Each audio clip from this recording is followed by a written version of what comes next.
मेरा नाम है विनीता तिवारी और हम पढ़ रहे हैं आज आपकी क्लास 8th का मैथ्स सब्जेक्ट। उसमें आज हम देखेंगे आपकी क्लास 8th में सबसे पहला जो अध्याय है आपका परिमेय संख्याएं। तो अध्याय 1 देखेंगे हम, चैप्टर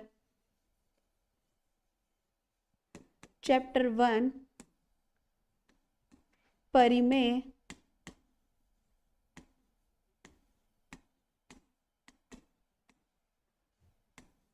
संख्याएं।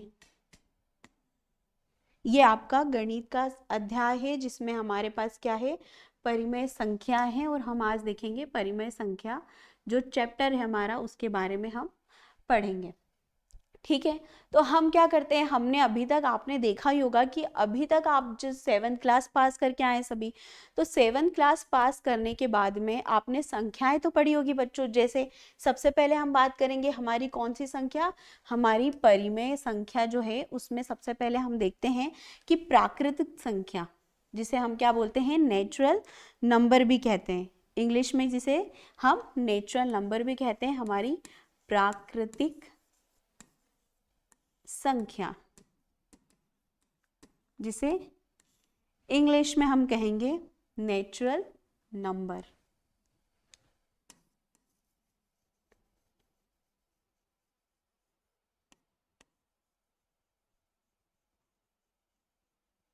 क्या होती है हमारी प्राकृतिक संख्या? वह संख्याएं जो कहाँ से शुरू होती है बच्चों, जो शुरू होती है हमारी 1 से लेकर 1, 2, 3, 4, 5, 6 और ये कहाँ तक चलती है, अनंत तक चलती है। तो वो क्या कहलाती है, हमारी प्राकृतिक संख्याएं। ठीक है, ये तो हमने देखा। इसके बाद में बहुत ही अच्छी संख्या आती है, वो क्या होती है, हमारी पूर्ण संख्या। क्या होती है बच्चों, उसे हम कहते हैं पूर्ण संख्या। अब क्या हुआ कि हमारे पास जो था पूर्ण संख्या, जिसे हम क्या कहते हैं इंग्लिश में, होल नंबर्स।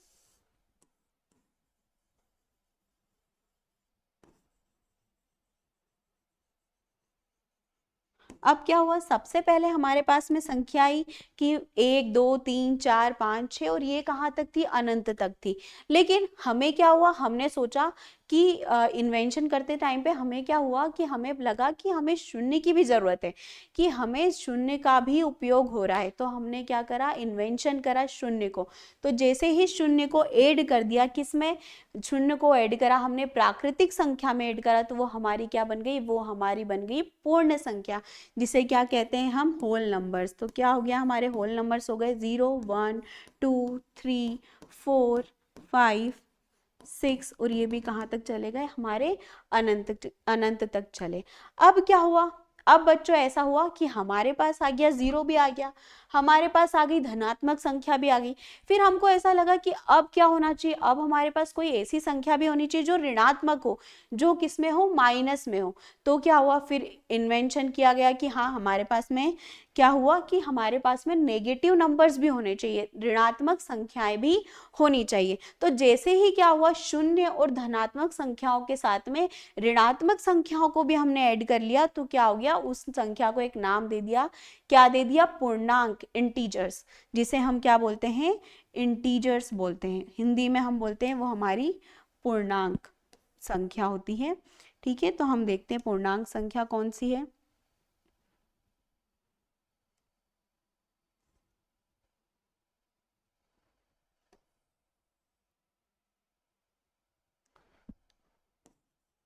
पूर्णांक यानी इंटीजर्स, इसे हम इंग्लिश में क्या बोलेंगे बच्चों, इंटीजर्स बोलते हैं। किसको, जब हम हमारी 0 और धनात्मक संख्याओं के साथ में, यानी हम पूर्ण संख्या के साथ में किसको ऐड कर देते हैं, पूर्ण संख्या के साथ में हम ऋणात्मक संख्याओं को भी ऐड कर देते हैं, जोड़ देते हैं।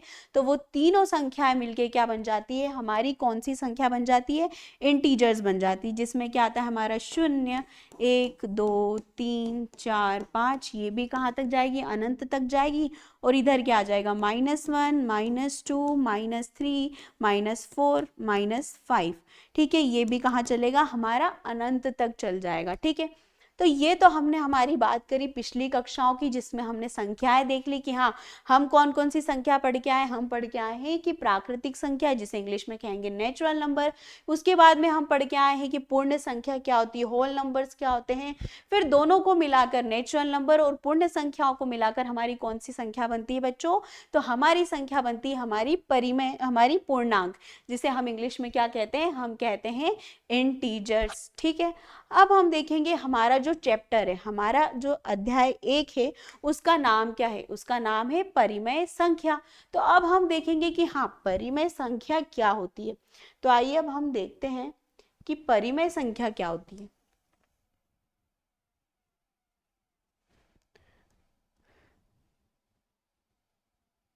जिसे हम इंग्लिश में क्या बोलते हैं, रेशनल नंबर। परिमेय संख्या, रेशनल नंबर। ऐसी संख्या है, परिमेय संख्या क्या होती है बच्चों, ऐसी संख्या जो किसके रूप में होती है, जो होती है P अपॉन Q के रूप में होती है, P बटे Q के रूप में होती है, जो भिन्न के रूप में होती है। हम ऐसा भी कह सकते हैं कि मान लीजिए 1/2, आपने पढ़ा ये क्या होता है, फ्रैक्शन, भिन्न होता है। तो जिस फ्रैक्शन के रूप में, भिन्न के रूप में जो संख्या होती है, जो P अपॉन Q के रूप में होती है, वो हमारी कौन सी संख्या कहलाती है प्यारे बच्चों, वो हमारी कहलाती है परिमेय संख्या, जिसे इंग्लिश में हम कहते हैं रेशनल नंबर। ठीक है, तो इसका रूल क्या है, यदि मान लीजिए आपके पास कोई संख्या है P अपॉन Q के फॉर्म में, तो वो हमारी परिमेय संख्या कहलाएगी। लेकिन जो हमारा यहाँ पे Q है वो किसके बराबर नहीं होना चाहिए, वो 0 के बराबर नहीं होना चाहिए। यदि आपका P के अपॉन में 0 आ जाता है, बटे में आ जाता है, तो वो आपकी परिमेय संख्या नहीं होगी। ठीक, इसका आपको ध्यान रखना है। ठीक है, तो जो हमारा P है उसे हम क्या बोलते हैं, उसे हम कहते हैं, P को हम कहते हैं अंश, जिसे हम इंग्लिश में क्या कहते हैं, हम इंग्लिश में कहते हैं न्यूमरेटर। और जो हमारा Q है उसे क्या कहते हैं, हम हर कहते हैं, जिसे हम इंग्लिश में कहते हैं डिनोमिनेटर।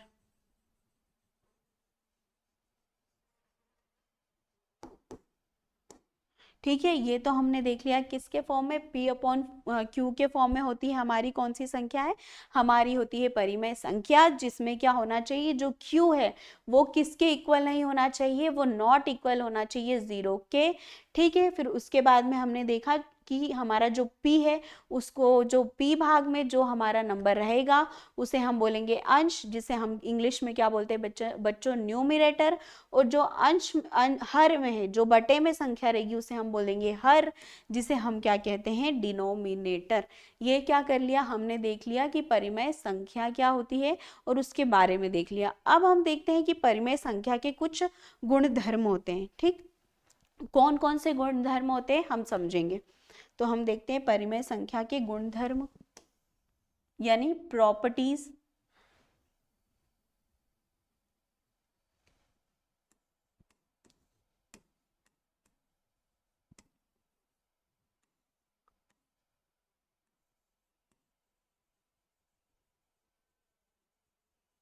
प्रॉपर्टी, ठीक है, हम इसको थोड़ा सा छोटा कर लेते हैं हमारे इसको। ठीक, तो अब हमने देखा प्रॉपर्टीज कौन कौन सी होती है। तो सबसे पहली जो प्रॉपर्टीज है इसमें पढ़ेंगे हम, देखेंगे संवृत। संवृत क्या होता है, ठीक है, संवृत क्या होता है बच्चों, जैसे मैं आपको एक एग्जांपल से बताती हूँ कि मान लीजिए आपके पास में दो संख्याएं, दो नेचुरल नंबर है 6 + 4। तो आपने अगर 6 में 4 को जोड़ा तो क्या आया, आपके पास 10 आया। क्या आया आपके पास में 10। तो इसका मतलब क्या हुआ, आपने दो नेचुरल नंबर को, दो प्राकृतिक संख्याओं को जोड़ा, तो आपको जो उत्तर मिला वो क्या मिला, वो भी एक प्राकृतिक संख्या ही मिला। ठीक है, तो इसका मतलब ये है कि यदि आप दो परिमेय संख्याओं को जोड़ेंगे, सबसे पहले हम क्या देखते हैं, योग में देख लेते हैं।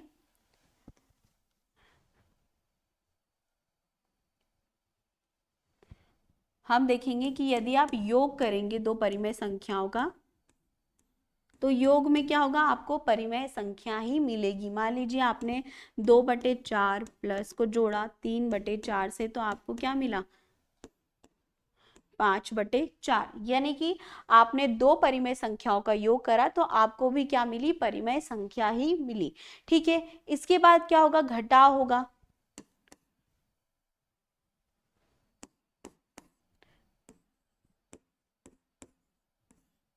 घटाव में करेंगे, घटाव में भी सेम वही, यदि आप दो परिमेय संख्याओं को घटाएंगे तो आपको क्या मिलेगी, परिमेय संख्या ही मिलेगी। फिर क्या होगा हमारे पास, गुणा। गुणा में भी वही होगा प्यारे बच्चों, यदि आप दो परिमेय संख्याओं का गुणा करेंगे तो आपको क्या मिलेगी, परिमेय संख्या ही मिलेगी। लेकिन अब आपको क्या करना है, भाग में ऐसा नहीं होगा। यदि आप भाग करेंगे यानी डिवाइड करेंगे, तो यदि मान लीजिए आपके पास 6/5 है, इसका भाग करेंगे आप 0 से, तो यदि आप किसी भी संख्या का 0 से भाग देंगे, अगर आपके पास में 0 होगा तो उसका क्या होता, उत्तर कुछ भी नहीं आएगा, इन्फिनिटी आएगा। यानी कि ये जो रूल है ये भाग में नहीं होगा। यदि आपके पास ऐसा हो जाए कि मान लीजिए 6/5 भाग में 4/5 है, तो इसका भाग हो सकता है, लेकिन अगर 0 होगा कहीं पे भी तो वो क्या होगा, उसका भाग नहीं होगा, उसका उत्तर कुछ भी नहीं आएगा। ठीक है, ये हमने देखा, हमारे संवर्त में देखा कि हमारा योग में ये लागू होगा, यदि दो संख्याओं को जोड़ेंगे परिमेय संख्याओं को तो परिमेय संख्या ही आएगी। यदि घटाव में भी ये लागू होगा कि जो योग में भी होगा घटाव में भी होगा, यदि आप दो परिमेय संख्याओं का घटाव करेंगे, आपस में घटाएंगे तो क्या आएगा, उत्तर आपका परिमेय संख्या ही आएगा। एज इट इज बच्चों गुणा में भी यही होगा, यदि आप दो परिमेय संख्याओं का गुणा करते हैं तो आपको जो उत्तर मिलेगा वो भी परिमेय संख्या ही मिलेगा। लेकिन भाग में क्या हो जाएगा बच्चों, यदि आप 0 से भाग करेंगे तो उसमें क्या होगा, आपको कोई भी उत्तर नहीं मिलेगा, यानी कि इन्फिनिटी हो जाएगा। लेकिन यदि आप दूसरी संख्याओं से भाग करते हैं तो क्या होगा, आपको परिमेय संख्या भी मिल जाएगी। लेकिन इसमें क्या होगा कि यदि इसमें दो तरह से होगा, परिमेय संख्या होगी भी और नहीं भी होगी, इसलिए जो ये आपका संवृत है वो किस में लागू नहीं होगा, वो भाग में लागू नहीं होगा। ठीक है, ये तो हमने पढ़ा संवृत गुणधर्म का पहला गुणधर्म देखा हमने। अब आइए हम दूसरे गुणधर्म की ओर चलते हैं। आप इसका स्क्रीनशॉट ले लीजिए फटाफट से। ठीक, आगे चलते हैं हम। जो हमारा दूसरा गुणधर्म है बच्चों वो क्या है हमारा, वो है हमारा क्रम विनिमय, जिसे हम इंग्लिश में बोलते हैं closure property.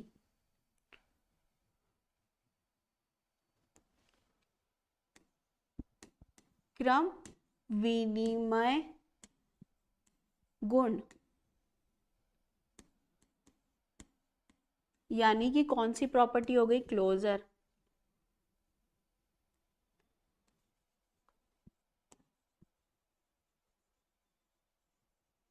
Closure property. Closure property पढ़ने से पहले बच्चों एक बार और देख लेते हैं। मान लीजिए आपके पास में एक नंबर है, हम देख लेते हैं कि वो क्या है, परिमेय संख्या है या नहीं है। ठीक है, हमने क्या बोला, हमने बोला कि यदि इस फॉर्म में 1/2 के फॉर्म में, तो वो भी क्या होगा, वो भी हमारी परिमेय संख्या होगी। यदि आपके पास 0 ऊपर है और नीचे 2 है तो ये भी क्या होगी, आपकी परिमेय संख्या होगी। लेकिन बटे में 0 नहीं होना चाहिए। मान लीजिए अगर आपके पास ऐसा है तो ये क्या होगी, आपकी परिमेय संख्या नहीं होगी। क्या होगी, ये परिमेय संख्या नहीं होगी।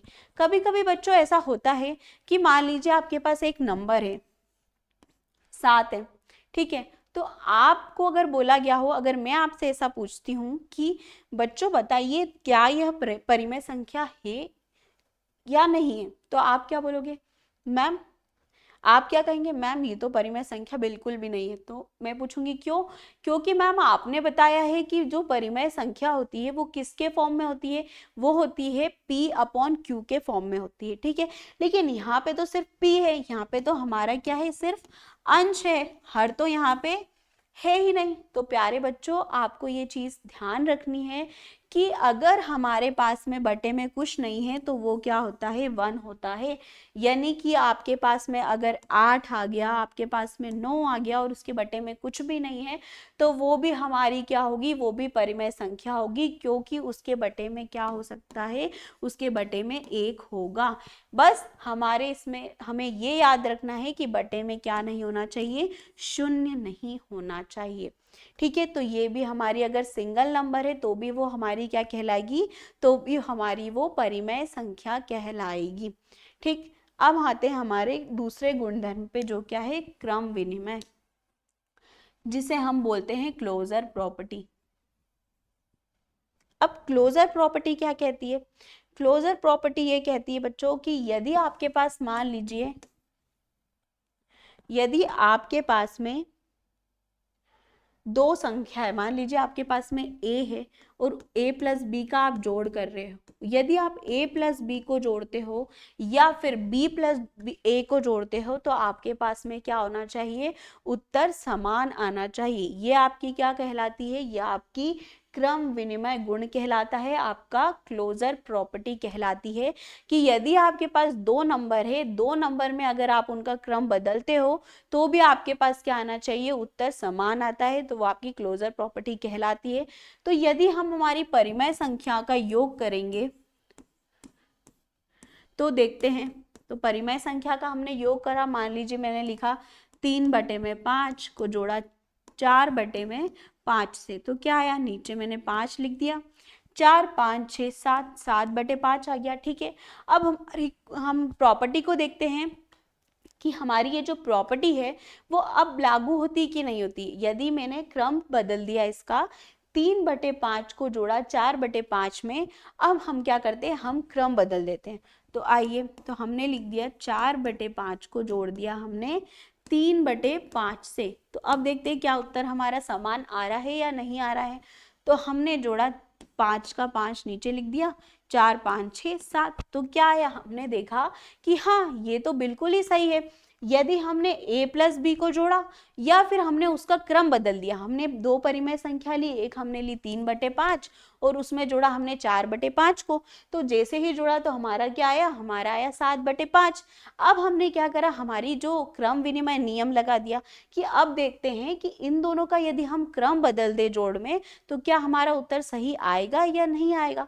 तो हमने क्रम बदल दिया, हमने लिखा 4/5 को जोड़ दिया 3/5 से, और जैसे ही जोड़ा तो हमारा क्या आ गया, दोनों पक्ष बराबर आ गए।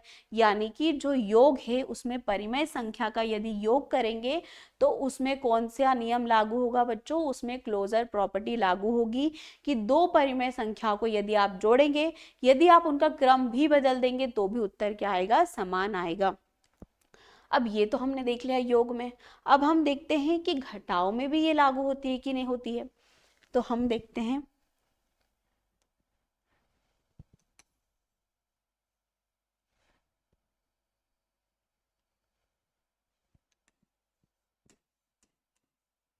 घटाव में, तो घटाव में क्या करा, अगर हम a माइनस बी को करेंगे या फिर b माइनस ए करेंगे तो क्या हमारा उत्तर समान आएगा या नहीं आएगा। दो परिमेय संख्या को यदि हम घटाएंगे और उनका क्रम बदल देंगे तो देखते हैं। अब मैंने ले लिया यहाँ पे वही संख्या ले लेते, 3/5 को घटाते हम किससे, हम घटाएंगे यहाँ पे 6/5 से। ठीक है, तो क्या आएगा, हमारा आएगा 5 और 3, 6 में से 3 को घटाएंगे तो यहाँ पे आएगा 3, और माइनस में हम क्या ध्यान रखेंगे, चिन्ह लगाते टाइम पे प्लस और माइनस में जो बड़ी संख्या रहती है उसके आगे जो चिन्ह होता है वही हम किस में लगाते हैं बच्चों, वही हम उत्तर में लगाते हैं। तो हमारा क्या आया उत्तर, यहाँ पे आया माइनस का 3/5।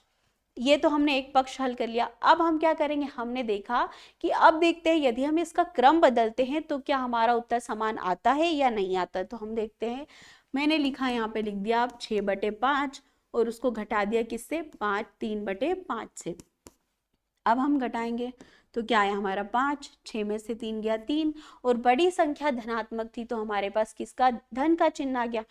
अब क्या हुआ बच्चों, यहाँ पे देखिए आपका LHS और RHS दोनों अलग अलग आ गए। इसका मतलब क्या है, जो हमारा क्रम विनिमय नियम है वो किस में लागू नहीं होगा, वो घटाव में बिल्कुल भी लागू नहीं होगा। क्यों, क्योंकि यहाँ पे आपका जो चिन्ह है वो अलग अलग आएगा। यदि आप बड़ी संख्या के आगे माइनस का लगाएंगे, माइनस करेंगे तो उसका चिन्ह अलग आ जाएगा और छोटी संख्या का चिन्ह अलग आ जाएगा। तो ये नियम किस पे लागू नहीं होगा? ये नियम घटाव पे लागू नहीं होगा। आप इसका स्क्रीनशॉट भी लेते जाइएगा बच्चों साथ साथ में, ताकि आपको और समझने में, रिवाइज करने में बहुत ही आसानी होगी। अब हम आगे बढ़ते हैं। हमने देखा कि ये गुणा में भी, तो गुणा में भी ये नियम क्या होगा बच्चों? ये नियम लागू होगा।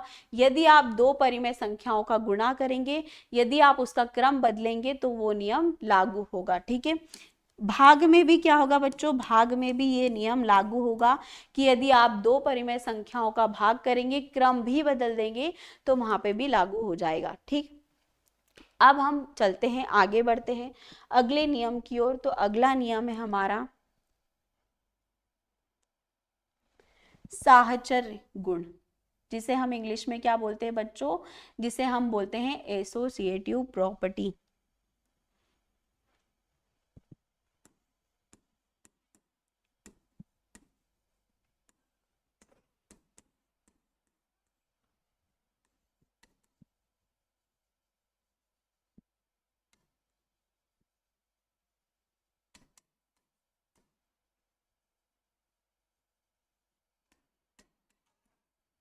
अब एसोसिएटिव प्रॉपर्टी यानी साहचर्य गुण क्या होता है बच्चों?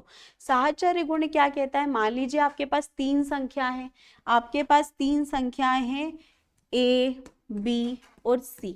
तीनों को क्या करना है? आपको तीनों का जोड़ करना है। क्या करना है? आपको तीनों का जोड़ करना है। तो आप क्या करेंगे? सबसे पहले क्या करेंगे? आप कोई दो संख्याओं को जोड़ेंगे, फिर उसमें क्या करेंगे? तीसरी संख्या का जोड़ करेंगे। ठीक, यही करेंगे आप। तो आपने क्या करा? पहले ए प्लस बी को जोड़ दिया। आपके पास जो भी उत्तर आया उसमें आपने किसको जोड़ दिया? आपने सी को जोड़ दिया। ठीक है। अब हमारे पास बच्चों जो साहचर्य नियम क्या कहता है? वो बोलता है कि ठीक है, आपने क्या कर लिया? आपने ऐसा कर लिया कि हाँ, आपके पास तीन संख्या थी, आपने जोड़ा पहले को दो, दो को जोड़ लिया, फिर तीसरी को जोड़ लिया। लेकिन आप मुझे ये बताइए साहचर्य गुण में कि यदि आपने क्या करा? आपने इनका क्रम बदल दिया, यानी पहले क्या कर दिया? आपने b प्लस सी को जोड़ दिया और फिर उसमें क्या कर दिया? a का जोड़ कर दिया। तो क्या आपका उत्तर समान आएगा जब आपने a प्लस बी को जोड़ा था फिर c को जोड़ा था?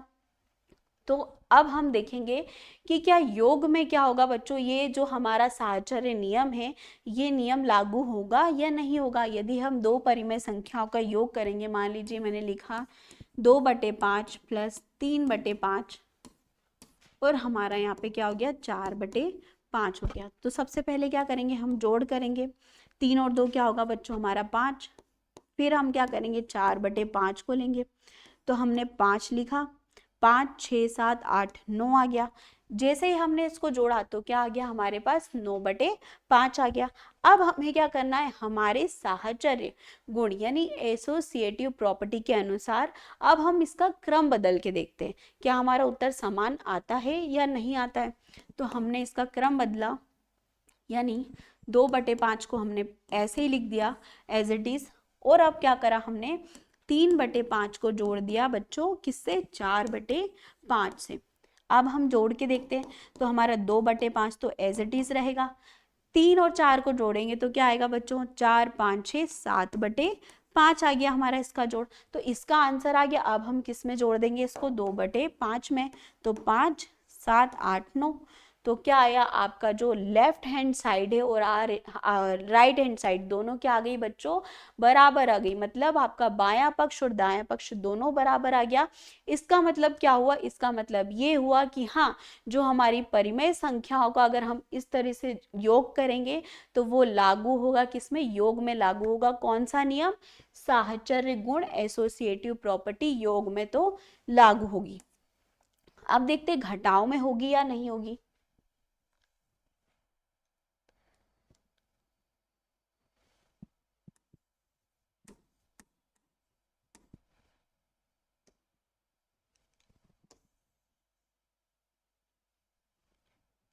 घटाव में क्या होता है बच्चों? घटाव में ये होगा कि यदि मान लीजिए आप a माइनस बी करेंगे और उसमें माइनस सी करेंगे, या फिर आप क्या करेंगे? a माइनस बी माइनस सी करेंगे।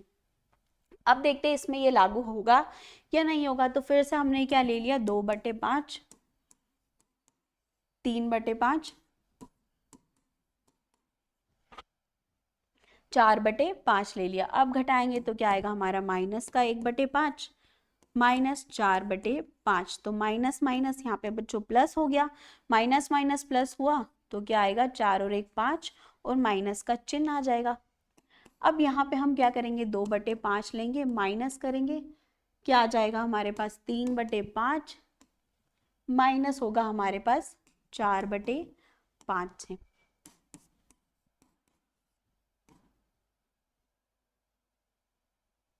हमारे पास इसका उत्तर आया बच्चों 1/5। फिर क्या हुआ हमारे पास, हमने जैसे ही ब्रैकेट को खोला तो कोष्टक खोला, माइनस माइनस क्या हो गया हमारे पास, प्लस हो गया।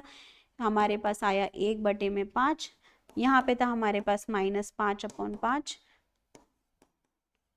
ये क्या हो गया, देखिए यहाँ पे हमारा जो लेफ्ट हैंड साइड है और राइट हैंड साइड का आंसर क्या हो गया, डिफरेंट हो गया। इसका मतलब ये बच्चों कि जो ये हमारा साहचर्य गुण है, एसोसिएटिव प्रॉपर्टी है, वो किस में लागू नहीं होगी, वो घटाव में लागू नहीं होगी। इस तरह से बच्चों ये गुणा में भी लागू होगी और विभाजन, डिवाइड में भी ये लागू होगी, पर ये किस में लागू नहीं होगी, ये घटाव में लागू नहीं होगी। इस तरह से हमने बच्चों आपका ये तीसरा गुण देखा, कौन सा गुण, साहचर्य का गुण। अब हम आगे बढ़ते हैं बच्चों आपके अगली प्रॉपर्टी पे। अगली प्रॉपर्टी क्या होती है बच्चों, वितरण, जिसे क्या बोलते हैं, वितरण गुण कहते हैं, जिसे हम इंग्लिश में बोलते हैं डिस्ट्रीब्यूटिव प्रॉपर्टी। तो आइए अब आप देखते हैं हम कि आपकी डिस्ट्रीब्यूटिव प्रॉपर्टी होती है वो क्या कहती है, यानी वितरण गुण।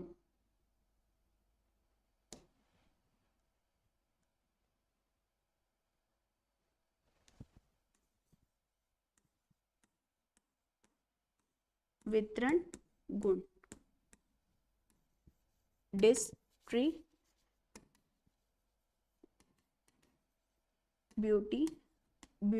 प्रॉपर्टी।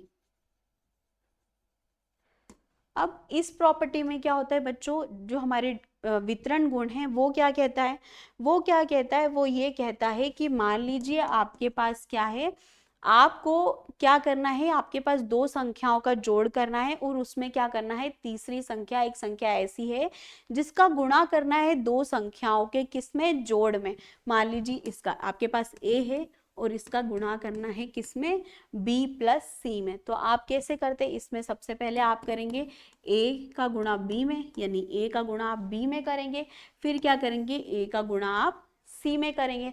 तो क्या करेंगे, ऐसे लिखेंगे a गुणा b और a गुणा में c। ये आपकी क्या कहलाती है बच्चों, ये आपकी डिस्ट्रीब्यूटिव प्रॉपर्टी कहलाती है। तो इसको हम किससे सॉल्व करते हैं, हम इसको ऐसे सॉल्व करते हैं, अगर हमारे पास कोई संख्या है और उसका हमें गुणा करना है किसी दो संख्याओं के जोड़ से, तो सबसे पहले क्या करेंगे, आप उस संख्या का पहली संख्या में गुणा करेंगे, फिर आप किसका निशान लगा देंगे, आप जोड़ का निशान लगा देंगे, और फिर क्या करेंगे, उस संख्या का दूसरी वाली संख्या में आप गुणा कर देंगे। ये हमारा कौन सा गुण कहलाता है बच्चों, ये हमारा वितरण गुण कहलाएगा। ठीक है, अब हम देखते हैं हमारा योज्य प्रतिलोम। योज्य प्रतिलोम क्या होता है बच्चों, जिसे हम क्या बोलते हैं, एडिटिव इनवर्स कहते हैं।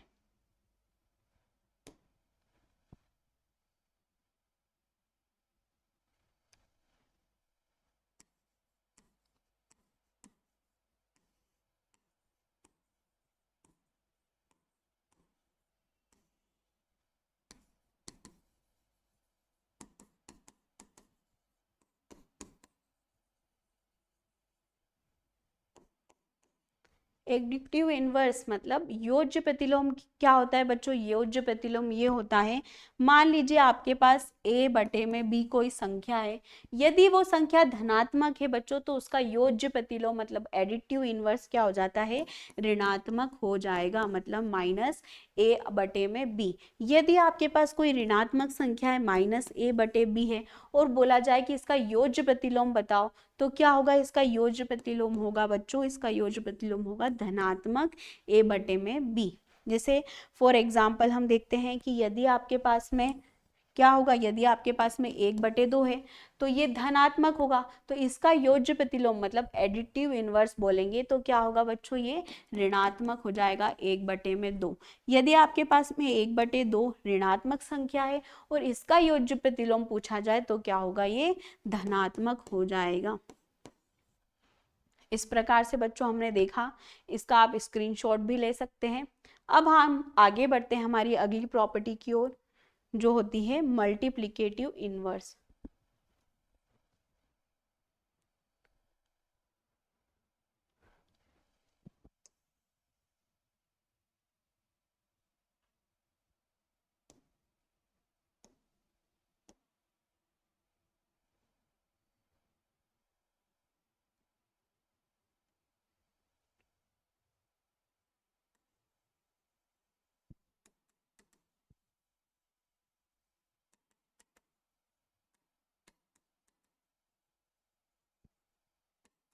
मल्टीप्लिकेटिव इनवर्स क्या होता है बच्चों, मल्टीप्लिकेटिव इनवर्स के अंदर यदि आपके पास कोई संख्या है, मान लीजिए आपके पास में है 11/9, तो अगर हमें इसका मल्टीप्लिकेटिव इनवर्स बताना है तो क्या हो जाएगा, वो उसका रेसिप्रोकल हो जाएगा, मतलब उल्टा हो जाएगा। क्या होगा, 9/11।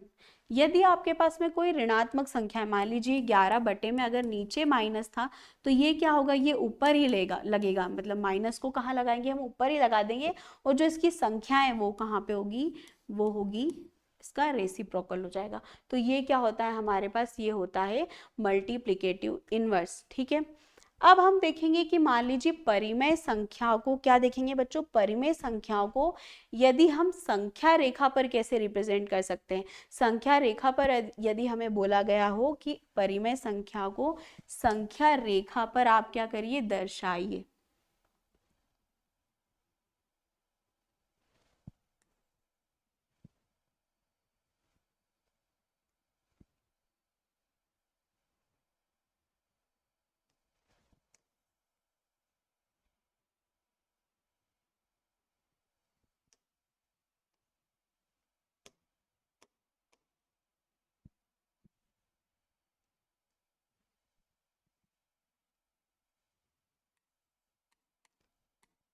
परिमेय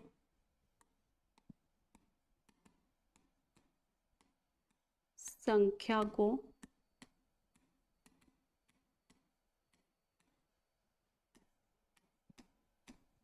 रेखा पर दर्शाना।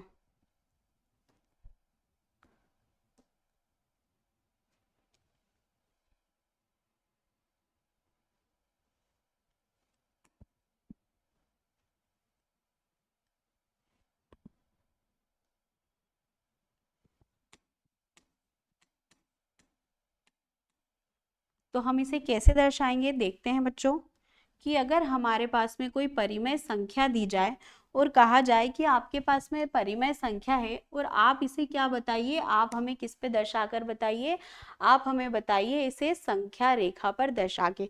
तो सबसे पहले क्या होता है बच्चों, हमारी संख्या रेखा क्या होती है, संख्या रेखा पर किसको दर्शाया जाता है, संख्याओं को दर्शाया जाता है, उसे क्या कहते हैं हम, संख्या रेखा कहते हैं। तो सबसे पहले हम क्या बना लेंगे, अपनी संख्या रेखा बना लेंगे। तो आइए,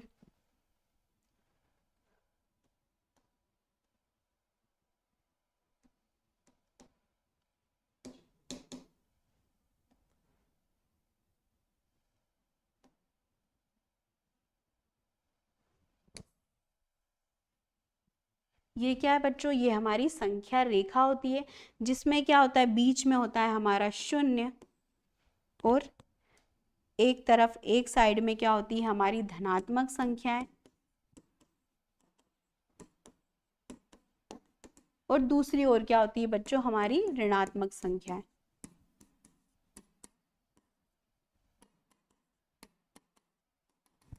ठीक है, ये हमारा एक बायां पक्ष होता है, दायां पक्ष होता है, लेफ्ट हैंड साइड होती है, राइट हैंड साइड होती है, और सेंटर में क्या होता है हमारा शून्य होता है। ये क्या होती है बच्चों, हमारी संख्या रेखा होती है, जिसमें क्या करते हैं, हमारी संख्या रेखा को हम दर्शाते हैं। अब हमसे क्या बोला जाए, अब हमसे बोला जाए कि मान लीजिए आपको कहा जाए कि आपके पास में क्या है, 2/5 है, और इसको क्या करिए, आप किस पे दर्शाइए, आप संख्या रेखा पर दर्शाइए। तो आप सोचोगे मैम आपने तो क्या कर दिया, ये आपने तो सिंपल सिंपल नंबर लिखा हुआ है और आप बोल रहे हो कि 2/5 को आप किस पे दर्शाइए, संख्या रेखा पर बताओ हमको। तो इसमें क्या करेंगे बच्चों, ये बहुत ही आसान है, आपको टेंशन बिल्कुल भी नहीं लेना है। क्या करेंगे, हम करेंगे इसको भाग दे देंगे। भाग करा तो यहाँ पे क्या करा, हमारे पास नहीं जाएगा तो शून्य ले लिया। फिर क्या लगाएंगे, हम दशमलव लगा देंगे यहाँ पे, इसको पूरा ही हटा देते हैं। ठीक है, तो हमने क्या करा, शून्य लगा के दशमलव लगा दिया और कितनी बार जाएगा, 20 टाइम्स। तो हमारे पास में क्या आ गया बच्चों, हमारे पास में आ गया 0.4। अब आ गया हमारे पास 0.4, मतलब हमको क्या करना है, इसे किस पे दर्शाना है, हमारी संख्या रेखा पर दर्शाना है। तो अब हम क्या करेंगे, हम देखेंगे कि जो 0.4 है वो किसके किसके बीच में है। वो किसके किसके बीच में होगा बच्चों, 0 से लेकर 1 के बीच में। हमारा धनात्मक था 0.4, तो वो किसके बीच में आएगा, 0 से लेकर 1 के बीच में आएगा। तो अब हम देखेंगे कि हमारे पास में क्या है, हमारे पास में फिर से हम क्या करेंगे, एक संख्या रेखा बनाएंगे। तो हमने ठीक है बना दी एक संख्या रेखा।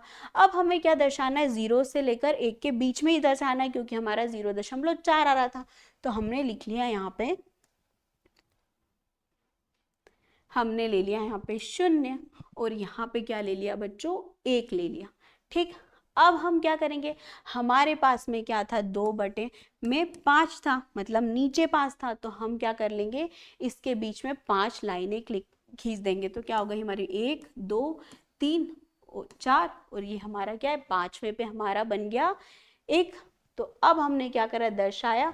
तो यहाँ पे क्या आ जाएगा हमारा, 1.5, 2.5, 3.5, 4.5 और 5.5 पे क्या बन गया हमारा 1।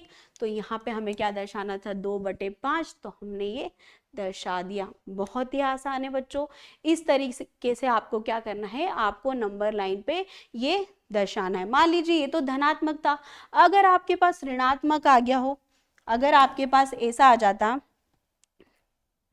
आपके पास आ जाता माइनस का 0.4, तो आप क्या करते, माइनस का 0.4, मतलब हमने तो अभी संख्या रेखा देखी बच्चों, कहाँ होता है, जो पॉजिटिव नंबर होता है वो इस साइड में और जो नेगेटिव नंबर होता है इस साइड में। तो आप क्या करेंगे, आप ले लेंगे कहाँ से कहाँ तक, आप नंबर लाइन ले लेंगे 0 से -1 तक। तो आपका क्या आ जाएगा, 0 आ जाएगा बच्चों यहाँ पे और -1 आ जाएगा यहाँ पे। फिर आप क्या करेंगे, आप फिर से 5 लाइन, क्योंकि आपके 2/5 था, यहाँ पे माइनस का हो जाएगा, 1 2 3 4 और 5 पे ये। फिर क्या होगा, आप लिखेंगे 1/5, 2/5, 3/5, ये सब आपका ऋणात्मक आ जाएगा, 4/5 और -5/5। जैसे ही आप लिखेंगे तो वो कट होके क्या हो जाएगा, -1। तो आपका क्या हो गया, यहाँ पे -2/5 आपने ये दर्शा दिया। बहुत ही आसान था बच्चों। इस प्रकार क्या कर सकते हैं, आप अपनी परिमेय संख्या को क्या करेंगे, नंबर लाइन पर दर्शा सकते हैं। तो आज बच्चों हमने क्या पढ़ा, हमने आज इंट्रोडक्शन देखा कि जो आपका अध्याय 1 है कक्षा 8वीं का, जिसका नाम है परिमेय संख्या, उसमें हमने आज अपना इंट्रोडक्शन देखा कि उस चैप्टर का क्या क्या इंट्रोडक्शन है, चैप्टर में कौन कौन से टॉपिक है, कैसे कैसे उसे पढ़ना है। सबसे पहले हमने देखा परिमेय संख्या क्या होती है, फिर उसके बाद में देखा कि परिमेय संख्या के गुण धर्म क्या होते हैं, फिर अलग अलग हमने गुण धर्म देखे, फिर संख्या रेखा पर कैसे उसको प्रेजेंट करते हैं वो सब देखा। इस प्रकार हमने पूरा इंट्रोडक्शन देखा। अब हम अगली कक्षा में देखेंगे आपकी जो प्रश्नावली 1.1 है उसको पढ़ेंगे। जब तक आप इसे अच्छे से रिवाइज करिएगा, तब तक के लिए धन्यवाद।